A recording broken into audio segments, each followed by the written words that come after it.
Assalamualaikum, cerita Langkawi belum habis. Okey guys, sebelum ni kalau nak ke Langkawi, I memang biasa naik feri penumpang je. Tapi kali ni, I dapat pengalaman baru bila berpeluang naik Roro Ferry ke Langkawi. Kalau korang tertanya-tanya, apa sebenarnya Roro Ferry? Roro ni singkatan untuk Roll On, Roll Off. Yang mana korang boleh bawa sekali kereta atau motosikal, naik feri dan terus drive keluar bila sampai dekat Langkawi. Honestly, bagi I, ini memang game changer. Tak perlu pening fikir nak parking kereta dekat tanah besar atau cari kereta sewa bila dah sampai.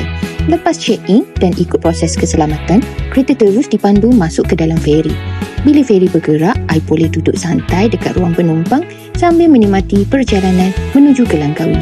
Apa yang I paling suka bila sampai je dekat Langkawi, terus boleh drive dan mulakan adventure tanpa tunggu transport lain.